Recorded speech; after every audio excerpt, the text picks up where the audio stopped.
J'ai parlé de la délivrance de Noé. Tous ces signes nous enseignent qu'un jour viendra, nous serons enlevés. J'ai dit, Élie le prophète a été enlevé. Enoch a été aussi enlevé. Tous ces images sont prophétiques. Pour annoncer que la demeure définitive du croyant n'est pas sur la terre. J'ai dit que Jésus aussi a fait référence à ces histoires. En disant au temps de Noé, les gens mangeaient, ils buvaient, ils donnaient les filles à mariage. Jusqu'à ce que le déluge est venu les surprendre. La terre fut inondée. Seul Noé et sa famille furent sauvés. Et Jésus a dit c'est les mêmes choses. Le monde est corrompu. Les gens se marient. Ils seront concentrés sur les choses de ce monde. Jusqu'au jour où la trompette de Dieu va sonner. Nous avons parlé également des fondements bibliques dans le Nouveau Testament. J'ai parlé de la prophétie de Jésus lui-même. Dans Jean 14 qui dit que votre cœur ne se trouble point. Croyez en Dieu et croyez en moi. Car il y a plusieurs demeures dans la main de mon Père. Je m'en vais. Lorsque j'aurai fini de faire la place, je reviendrai. Et je vous promets, ça, c'est la prophétie, les synoptiques du Nouveau Testament. C'est Jésus lui-même qui donne cette prophétie. Le retour de Jésus est une consolation. Attendre le retour de Jésus, c'est le meilleur moyen pour vaincre le monde. J'ai parlé des prophéties angéliques. Lorsque Jésus est monté, il y a des hommes vertus des habits blancs. Ils sont venus dire aux disciples, hommes galiléens, pourquoi fixez-vous les regards? Si Jésus qui est élevé au milieu de vous, tout comme que c'était fini, ce n'est pas fini. C'est Jésus que vous voyez aller là. Et de la même manière qu'il reviendra nous chercher. Ça, je vais dire quoi? C'est pourquoi des hommes blancs pour attester que Jésus est atteint au ciel. Deuxièmement, pour nous témoigner que Jésus va revenir. Donc, j'ai dit que le retour de Jésus n'a pas été seulement annoncé par les prophètes, mais non seulement par Jésus, même des gens sont venus le confirmer.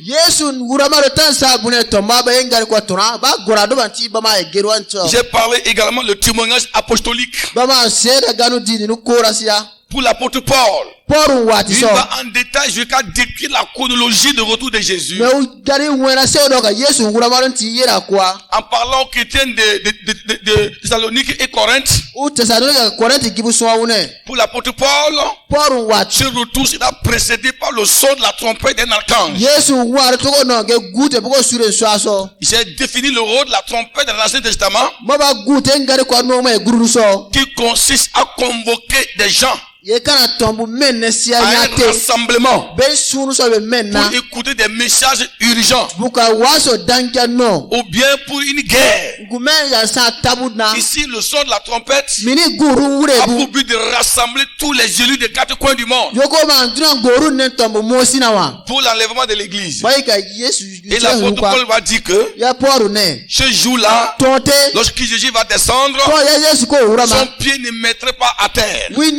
Il sera dans les airs. Seuls ceux qui sont prêts vont entendre le son de la trompette.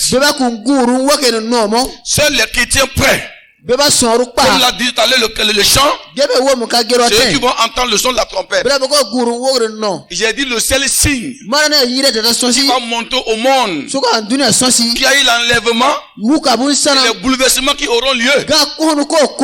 J'ai donné le témoignage en disant que pendant que le pasteur prêche, si je suis prêt pour l'enlèvement, le seul signe Il va vous montrer que il y a l'enlèvement. C'est ma disparition en un clin d'œil. Même le pasteur a disparu. Pour les incrédules, c'est ceci-là qui va les témoigner qu'il y a l'enlèvement. La plupart, il y aura des bouleversements catastrophiques dans les circulations, dans les carrefours. Le chauffeur qui est prêt, était dans un bus en allant vers Cotonou, sur la voie, pendant qu'il est en pleine vitesse, la trompette son pam. Le chauffeur sort, il vous laisse. Imaginez-vous ce qui va se passer. Paul déclare que au son de la trompette, les morts en Christ seront les premiers à sortir du tombeau. Et nous les vivants, nous serons transformés en un corps glorieux. Et ensemble, nous serons à la rencontre du Seigneur. Dans les heures, l'apôtre Paul est allé en plus de détails. Son objectif, c'est d'amener les croyants à garder l'essentiel de la vie chrétienne. L'essentiel de la vie chrétienne, ce ne sont pas des miracles, ce ne sont pas des guérisons, ce ne sont pas des mariages, ce n'est pas la prospérité financière, ce n'est que des bonus. L'essentiel de la vie chrétienne, c'est l'enlèvement de l'église. Alléluia. Amen. Et j'ai parlé également le témoignage de l'apôtre Pierre. Pierre qui dit que les cieux passeront avec fracas. La terre va s'y dissoudre. Et tout sera embrassé. Tout disparaîtra. Et en un clin d'œil, nous serons disparus sur la terre. Oh, j'aime ce quand ils viennent de chanter. Un beau jour, le monde sera confondu. On nous cherchera partout. Dans les coins, dans les carrefours. Les gens vont faire les déclarations à la police pour la disparition de leurs frères, de leurs femmes, de leurs enfants, croyant qu'ils ont été kidnappés. Il y a de confusion parce qu'ils ont été enlevés pour le ciel. Ce serait un jour merveilleux pour les croyants, mais un jour de désarroi pour des incrédules. J'ai parlé également du témoignage apocalyptique. Il dit Jésus reviendra. Il viendra et il interpelle à tous les croyants d'écouter la voix du Saint-Esprit. Il viendra avec des récompenses pour donner chacun sur son travail. Et l'Apocalypse finit en disant ceci, que celui qui est saint soit toujours saint. Celui qui est juste soit toujours juste. Celui qui est injuste soit injuste. Mais le jour où le Seigneur viendra, il rendra chacun sur son œuvre. Et j'ai parlé pourquoi Jésus va revenir. Il doit revenir pour accomplir les prophéties qui doit s'accomplir. J'ai dit également, il va revenir parce que Dieu ne ment pas. Si le diable n'a pas empêché la naissance de Jésus, il ne va empêcher son retour. S'il n'a pas empêché sa résurrection, il ne va pas empêcher son retour. S'il ne peut pas empêcher sa montée, il ne peut pas empêcher son retour.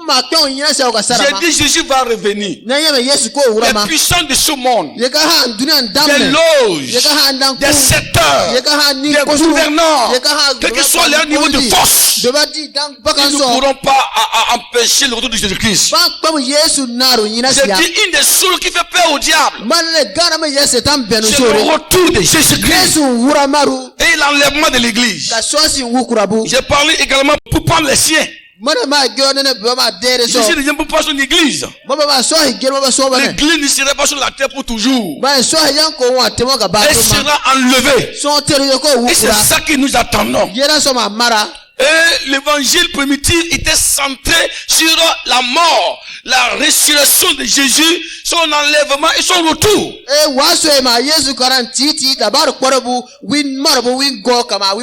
Je dis, nous devons garder le message du retour de Jésus-Christ. Je dis que c'est un message qui est rare aujourd'hui. Un message qui a disparu dans la bouche des prédicateurs. Et quand vous parlez du retour de Jésus-Christ, c'est comme c'est un nouveau message. L'église doit revenir à sa source. C'est à travers le message du retour de Jésus, sa mort et sa résurrection, que les apôtres opéraient des miracles, que les malades étaient guéris. Ils ne prêchaient pas autre message. C'est le message sur la mort de Christ, sa résurrection, son retour. C'est dans ce message qui dégage la puissance de Dieu.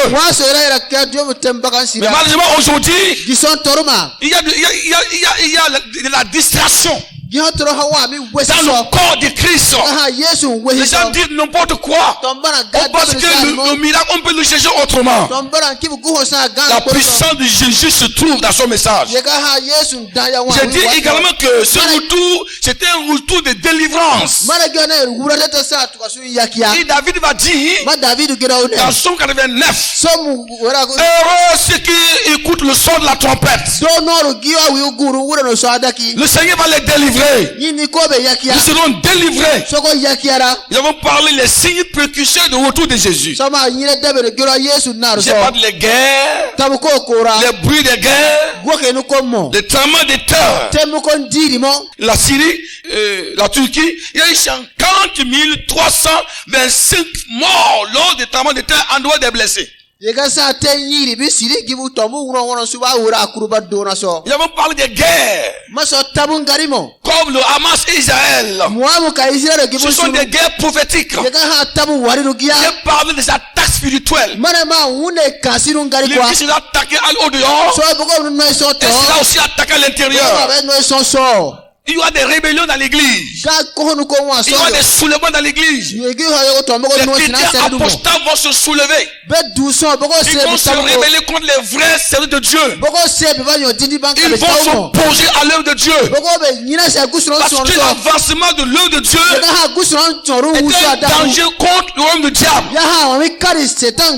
J'ai dit plusieurs chrétiens deviendront apostats. C'est-à-dire ils vont renier la foi.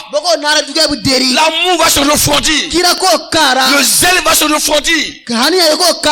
Pourquoi il va se refroidir? Parce que l'antichrist va souffler l'esprit de l'apostasie sur l'église à travers les faux docteurs, à travers les doctrines des démons. Et les chrétiens vont quitter la saine doctrine pour s'attacher aux doctrines des démons. Ils ne vont pas dire que telle chose n'est pas biblique. C'est déjà passé. Le pays passe ici. Le pays passe ici. Et le fait qu'on se déconnecte de la parole de Dieu, on devient apostat. Et quand on devient apostat, alors la porte ouvre. Et Satan met en nous autre esprit. On voit la haine, la jalousie, les commérages, les critiques, les jugements, les préjugés au sein de l'église, des divisions au sein de l'église. Les critiques seront occupés par des jugements, pas des critiques, pas des commérages. La prière sera alors abandonnée. Au lieu de se soucier de sa vie spirituelle, le diable va occuper l'église des activités charnelles. Il n'aura pas de respect. Il y aura la rébellion. Les gens n'auront plus la crainte de l'éternel envers des vrais serviteurs de Dieu. Il y aura de la moquerie. Celui qui mange avec toi peut te chuter le pied. Il y aura des trahisons. Il y aura la déloyauté au sein de l'église. Frères et sœurs, c'est ça qu'on appelle l'apostasie. Beaucoup deviennent infidèles. Donc tout cela annonce que Jésus revient. Et j'ai parlé et les devoirs des chrétiens avant le retour de Jésus-Christ. J'ai parlé de la soif du royaume de Dieu et sa justice. Nous devons avoir la soif. J'ai parlé de la repentance. J'ai parlé de la sanctification. J'ai parlé du combat spirituel, le bon combat spirituel. Et j'ai parlé de la persévérance dans la foi. Nous devons être en éveil également. Garder notre lampe allumée. À tout moment. Pour que le son de la trompette ne nous surprenne pas. Donc vous qui n'étiez pas là au cours de la semaine, voilà le résumé global que j'ai eu à développer. Et au cours de la semaine, du mardi jusqu'au vendredi, le Seigneur nous a visités puissamment. Il nous a visités. Il nous a fortifiés. Il y a eu des délivrances. Il y a eu des guérisons. Le Saint-Esprit est descendu sur nous. Et tout le monde était, on vivait comme j'étais le jour de Jésus-Christ, le jour de l'enlèvement. Et tous nos cœurs étaient concentrés sur le Seigneur. Et la présence de Dieu était effective. Et je pense que ce matin, le Seigneur va encore agir de la même manière.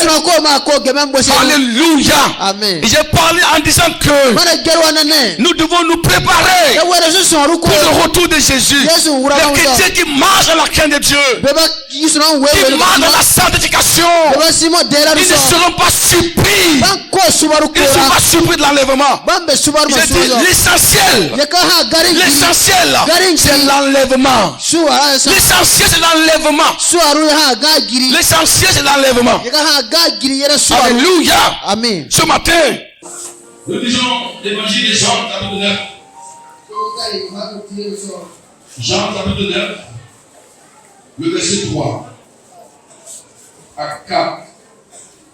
Jean 9, 4. Voilà. Jean, chapitre 9, verset 4. Oui.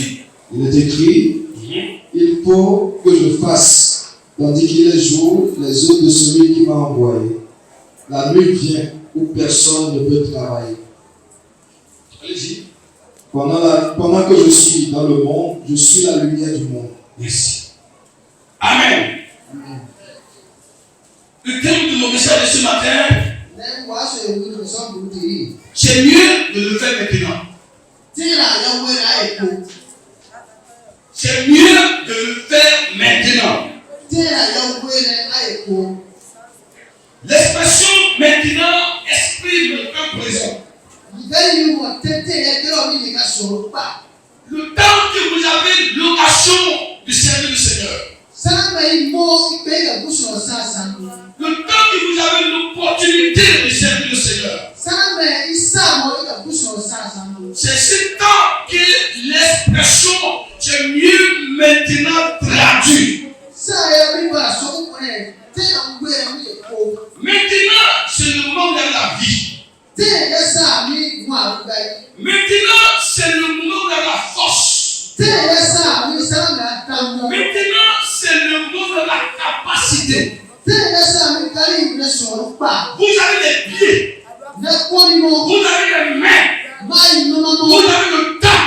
C'est ça qu'on appelle le métier. Maintenant, c'est le temps que Dieu t'a donné. C'est l'occasion que Dieu t'a donné. C'est la vie que Dieu t'a donnée. Aujourd'hui, c'est ça qu'on appelle le métier. Faire. Veut-il accomplir? Veut-il réaliser? Veut-il officialiser? Les devoirs qu'on nous a confiés. Le vendredi, il a parlé des devoirs de chrétien. Ces devoirs que tu dois accomplir avant le retour de Jésus. Je t'aime bien nous dire que c'est maintenant le faire. Ici, c'est Jésus qui parle. Il était en train d'adresser à ses disciples. Si nous restons dans le contexte, Jésus a vu les malades. Il a dit que Jésus est malade. Et après la guérison du malade, on lui dit, Seigneur, qu'est-ce qui se passe? C'est qu'on dit c'est le péché de sa maman ou de son père. Et quand Jésus a fini de guérir le malade, on vient lui annoncer que Lazare est mort. Jésus dit il faut qu'il j'aille là-bas. Parce que la nuit vient où personne ne peut travailler. Ici, le jour, c'est le ministère public de Jésus. Le moment où il avait le temps de prêcher, de guérir la malade, de délivrer les vies, de proclamer la bonne nouvelle. La nuit dont Jésus parle les jours de sa persécution. Les jours où il n'a plus le temps de prêcher. Les jours où il monta à la croix. Les jours où Satan se lèvera contre lui. Ces jours-là, il n'aura plus le temps de travailler. Alors pour nous, Jésus est en train de dire que j'ai ma nuit, j'ai mon jour. Vous aussi, vous jouez votre nuit. Vous jouez votre jour. La nuit, c'est le moment où vous n'avez pas l'occasion de le faire. C'est le jour où vous avez d'aller chercher des jeux pour vous servir. Mais il n'aura pas de temps. La nuit peut être maladie. La nuit peut être la pauvreté. Elle peut être l'attaque. La nuit peut être également le jour d'enlèvement de l'église. Jésus a parlé à ses disciples à travers ces miracles. Il les interpellait. Alors à profiter du temps qu'ils ont aujourd'hui pour se faire. Ils voulaient tout simplement dire que il y aura un temps. Vous ne pouvez plus rien. Il y aura un temps. Tu auras la volonté. Mais tu ne peux rien. Alléluia. Tu es mieux de le faire maintenant. La question est celle-ci. Tu es mieux de faire quoi maintenant? Tu es mieux de faire quoi maintenant? Et pourquoi c'est mieux de le faire maintenant? Et comment nous devons le faire maintenant? Toi, pour que je voudrais ce matin nous réjouir avant de partir. C'est mieux de faire quoi maintenant? Avant le retour de Jésus-Christ, le Seigneur n'a pas demandé à l'église de rester à main croisée. Avant le retour de Jésus, le Seigneur n'a pas demandé à l'église de rester à main croisée. Il a dit que l'église doit travailler. L'église doit travailler. C'est dans le travail de Dieu que nous sommes en éveil. Alléluia. C'est mieux de travailler aujourd'hui que de travailler l'exercice ici. C'est mieux d'évangéliser aujourd'hui. C'est mieux d'accrocher aujourd'hui. C'est mieux de chanter aujourd'hui. C'est mieux de prier aujourd'hui. C'est mieux de servir Dieu avec ses moyens aujourd'hui. C'était à la vie aujourd'hui. C'était le souffle aujourd'hui. Ce n'est pas le plaisir du monde. Dieu nous donne le souffle et la vie pour nous servir. Et c'est maintenant que le Seigneur nous demande de le faire. C'est aujourd'hui. Tu peux servir Dieu. C'est aujourd'hui. Tu peux investir. C'est aujourd'hui. Tu peux adorer Dieu. Tu n'as pas le temps. Adorer Dieu aujourd'hui. De le servir aujourd'hui. Parce qu'un jour, tu auras le temps de le servir. Les gens ont Le temps de regarder là. Pour le servir, plus ça peut faire autre chose. Mais c'est là où ce matin que Jésus le dit. Nous sommes dans l'occasion de le servir. Alléluia. Pourquoi? Aujourd'hui, c'est maintenant de le servir. Alléluia. Parce que Jésus me vient bientôt. Demain! Demain! Ton travail n'a pas de valeur. Ton travail n'a pas de valeur. Les gens qui sont comme le Seigneur, me voici avec mes milliards. Dieu les dira. Je ne suis pas Dieu pauvre. Parce que j'ai demandé de l'argent. Il sur le plan de mes le Seigneur, le temps que Dieu te donne pour le service. Si tu ne le fais pas, demain tu seras le perdant.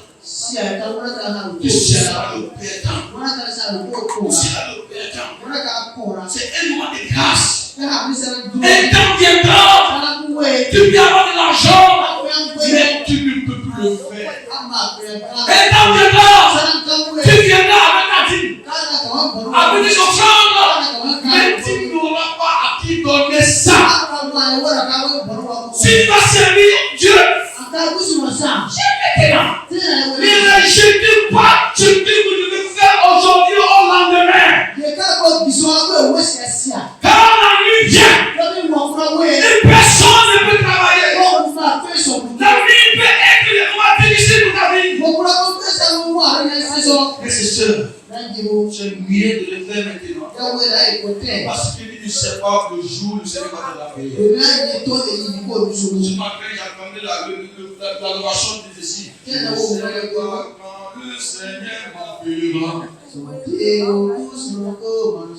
Je me forcerai pour être prêt. Je ne sais pas quand le Seigneur m'appellera. Je me forcerai pour être prêt. Dans les derniers jours, les personnes difficiles, il y aura des menaces, il y aura des attaques, même dans les services des enfants de Dieu. Mais nous quitter doit s'efforcer pour servir le Seigneur avant le temps. J'ai oublié de le faire maintenant. Sinon, demain peut être retardable. Alléluia. Alléluia. Deuxièmement, c'est maintenant ce que Dieu te demande de faire pour avoir des valeurs. C'est maintenant ce que Dieu demande de faire pour avoir des valeurs. C'est maintenant ce que Dieu demande de faire pour avoir des valeurs. Dieu demande de servir pour nous protéger. C'est pour nous protéger. J'ai donné toujours un exemple ici un jour. Je demande un jeune fonctionnaire.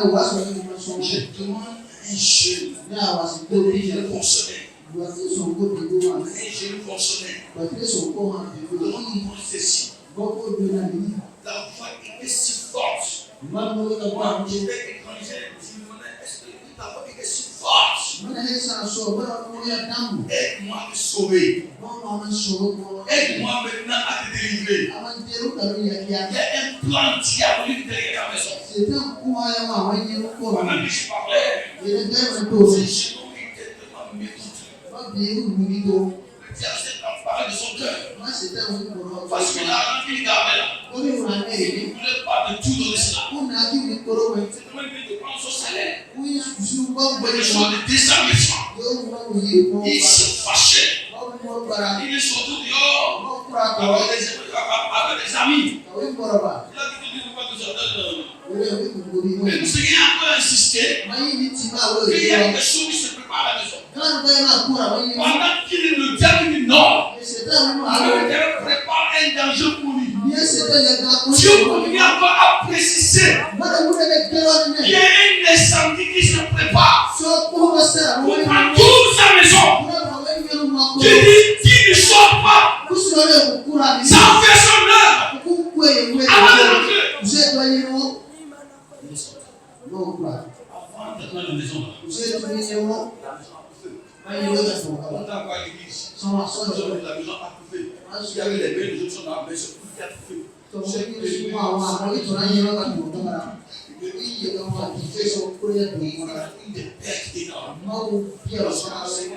servir, c'est pour notre bien. Quand viendra, les gens vont venir. Isaïe dit quoi? Il a dit des milliards, des milliers d'argent. La Bible l'a signé. Avec des Babylone. Personne n'avait envie de ramasser. Personne n'avait envie de ramasser. Il ne veut pas. Parce que le jugement était là. Parce que le temps est parti. Un jour viendra. Les gens vont aller vider tous les comptes. Pour dire que je vais te donner ça. On leur dira. Le temps est parti. Tu dois faire aujourd'hui. Parce que la grâce ne sera pas pour toujours.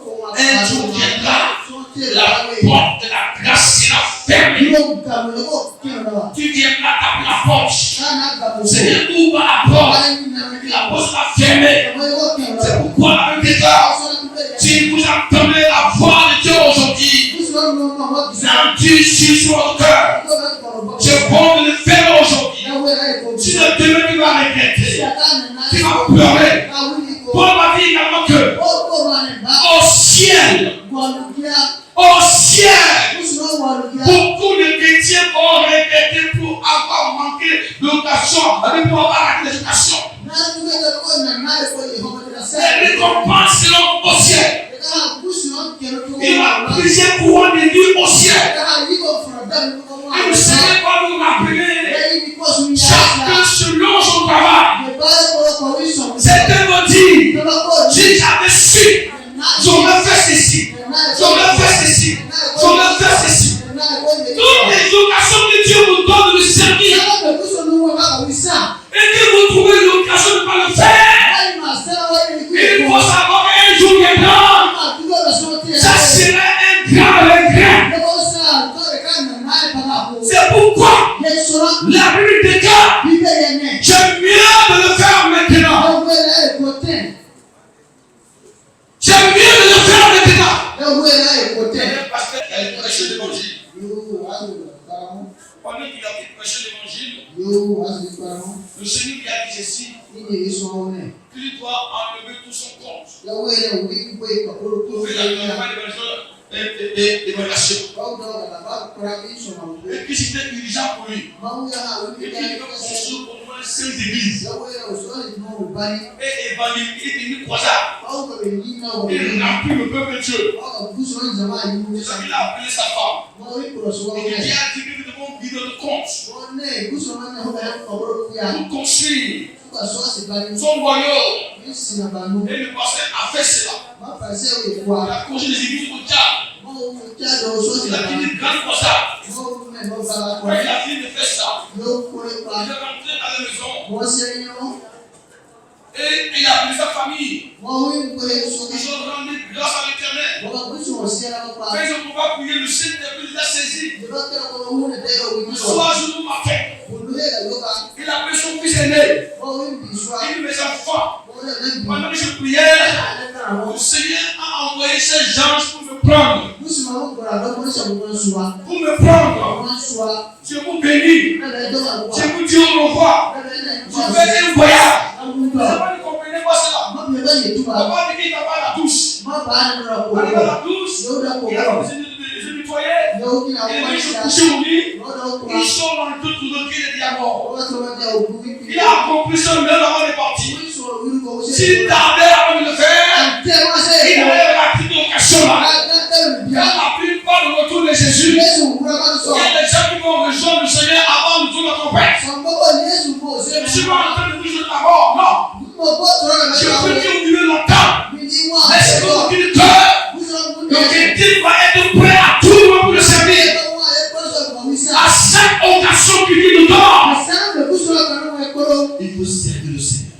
que le temps n'arrive. Jésus le chrétien a le devoir de servir, de profiter de l'heure que le servir. Alors, frères et sœurs, un jour vient. On va voir la question du ciel. Troisièmement, pourquoi le ciel était? Parce que Dieu a notre vie. La Bible a dit dans Sourate 8, c'est un ciel éternel. Il m'a mis au large. Il est servi, il m'a mis au large. Il a étendu maintenant. Il m'a élevé au-dessus des frontières que l'ennemi m'avait tracées. Avant que je le vienne, l'église de Dieu, alors pas savoir que Dieu a un plan pour l'avenir. Le monde peut être difficile, le monde peut être compliqué, mais ceux qui servent le Seigneur, Dieu est béni spirituellement, il est béni matériellement. Il est béni financièrement. Et vous savez, quand vous servez Dieu, il vous le charge. Il vous le charge.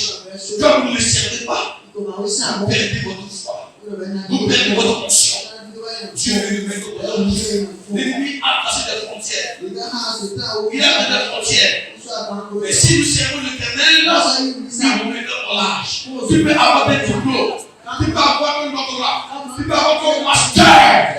Si le Seigneur ne te met pas au large, tu ne te mets pas au large, tu ne peux pas prospérer. Avant le retour de Jésus-Christ, le Seigneur a promis de mettre l'église au-dessus du monde, sur le plan spirituel, sur le plan moral, sur le plan financier aussi, pour que le royaume de Dieu puisse avancer. Vous ne pouvez vous mettre au large.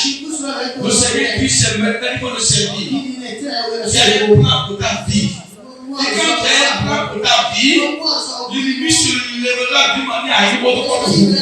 Mais le Seigneur me mettra toujours au-delà des frontières tracées par l'ennemi. Donc, quand le Seigneur voulait élever Joseph, il puisse faire pour le tracer la ligne. Et Joseph est resté connecté avec le Seigneur. Dieu l'a mis au large des frontières de ses frères. Quand il voulait élever Daniel, ils l'ont mis dans la fosse au lion. Comme Daniel le servait, Dieu l'a mis au large de la fosse des lions.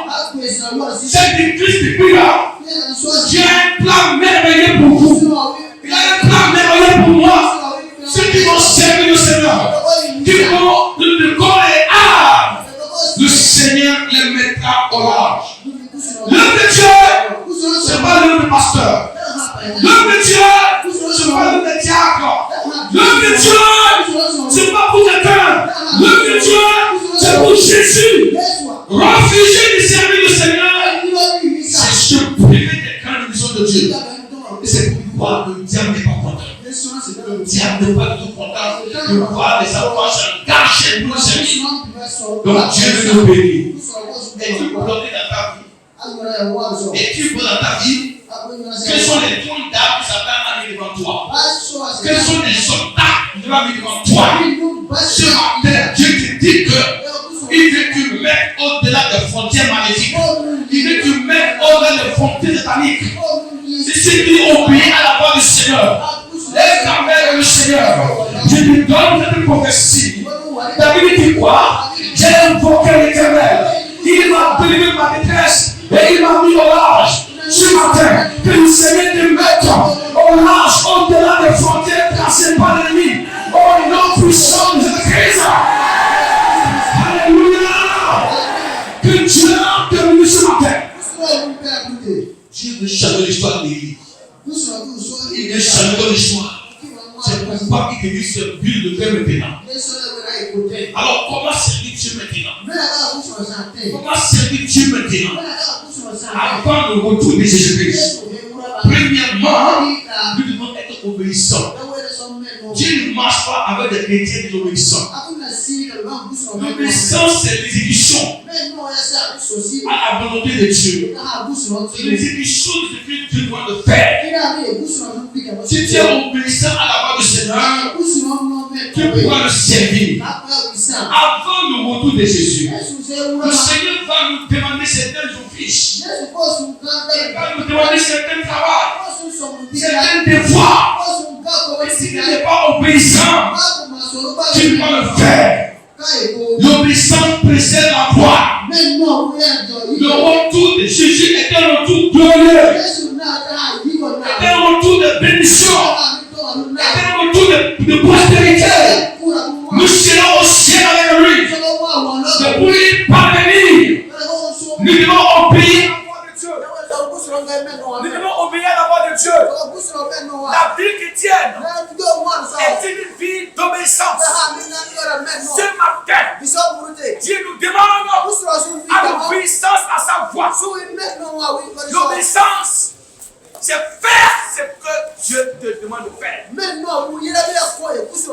C'est faire ce que tu demandes de faire. Si tu fais ce qu'il te fait, il te bénira. Il te lèvera. Il te soutiendra.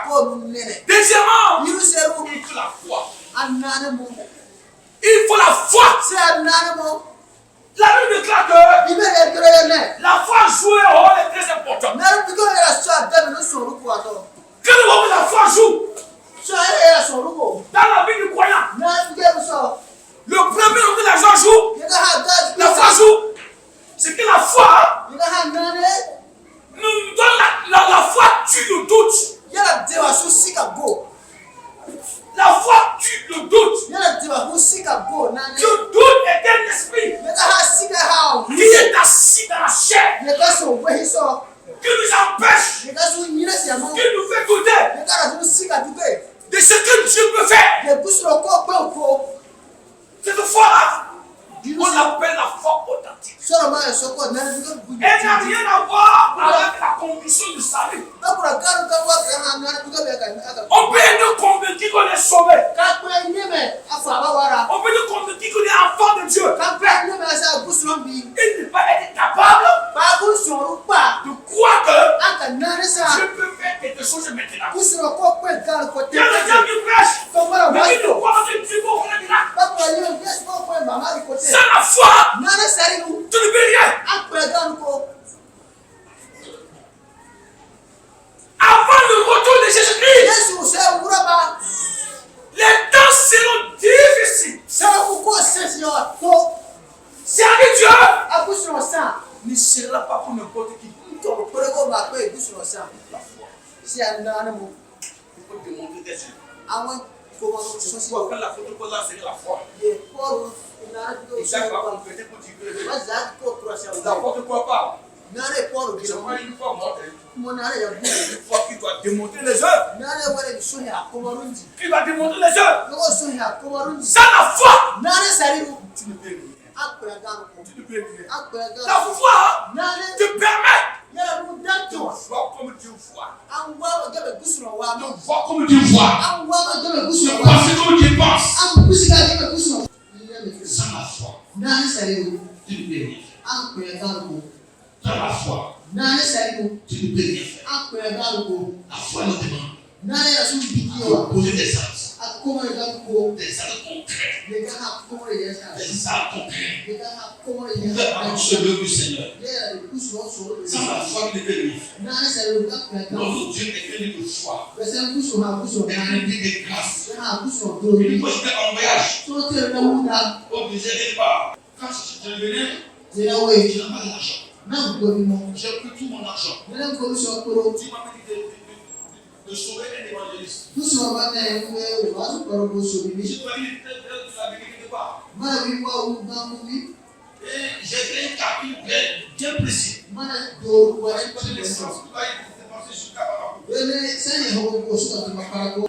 une évangéliste de nous voir, tu m'as dit je vais te poser dans le foie. Qu'est-ce qui se passe? Il m'a dit ceci. Tu peux lui donner 100 000 dollars. Tu fais quelque chose de ça. Je l'ai appelé. Je ne peux pas.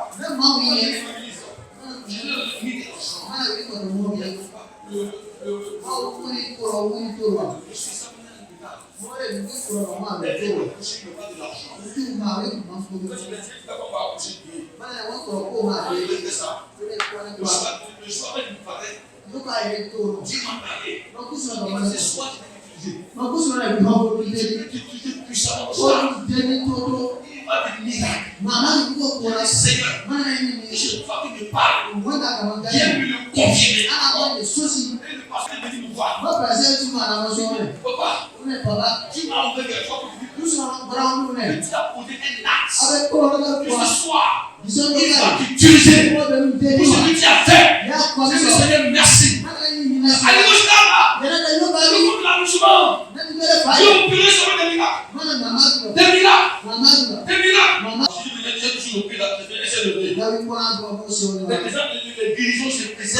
Dieu nous bénira et nous soutiendra.